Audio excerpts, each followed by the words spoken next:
Hey YouTube, this is Shannon. I'm going to show you a little trick because I bought a bunch of K-Cups from eBay, which I suggest you guys do if you like coffee and want to experiment with different teas, coffees, whatever like that.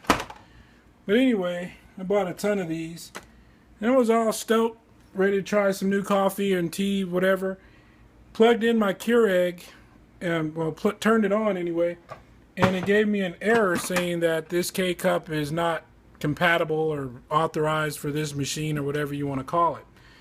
So I got on YouTube, watched a video on a gentleman who basically showed how to cut a genuine K-Cup around this circumference here, and then use the ring to tape into the machine. But I found that to be kind of cumbersome and unnecessary, so I came up with a better idea, and I'll show it to you. Alright, so here's the principle's the same. What you want to do is take an X-Acto knife. Pardon me if the video is not the best here. I'm just working by myself with one hand. But you take an X-Acto knife, you cut out the inside of the K-Cup, but make sure that you leave the wording. This is what the sensor is going to read to verify if you have a regular K-Cup or not. Now what this will do, cut out the ring and then cut it flat. So take an X-Acto knife and carefully just cut right here. So what you should end up with is a disc. I wish I would have thrown it away before I made this video. But if you can picture, it looks like a flat ring. Okay, you're just going to cut the inside of this out without getting into the lettering. So just right on that edge right there, cut it flat here, so you'll end up with the disc with some words on it. Then cut out part of that disc. So instead of taping the whole disc like around here, all you really need to do is reach in here. There's a sensor that looks like a square. It's comes down out of this back hole right here. When you look in there, you'll see it clear. I can only get so clear with this camera. Let me see if I can get it a little clearer for you guys. Sorry about this.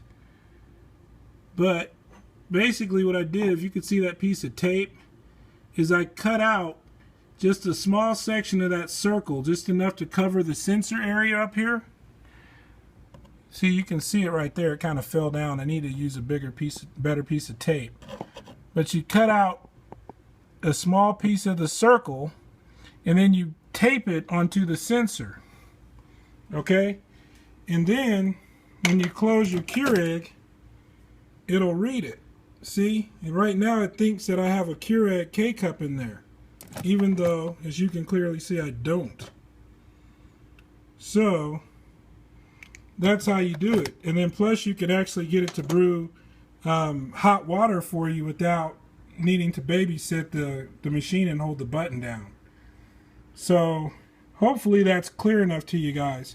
Cut out this circle right here, cut out that ring on the outer part, and cut it to where it's flat on a used one. Don't waste a new one. Don't waste a good one. And then just cut out about that much. Cut out about that much between my fingers of the label. Make sure you get the wording right. Get it in there.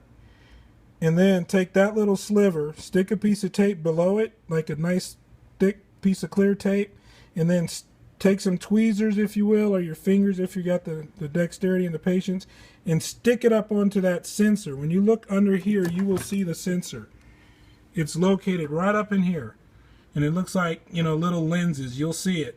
Just make sure that that piece somehow is in the way of that sensor, and you might have to move it around. I got lucky and got it on the first time, but I would venture to say if you don't have it in line right, it won't work.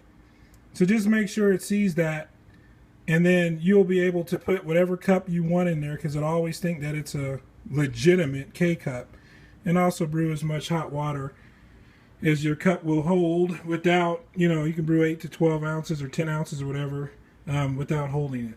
So sorry if this video is a little bit choppy and hard to understand, but I think if you watch it, you'll get an idea of what I'm talking about.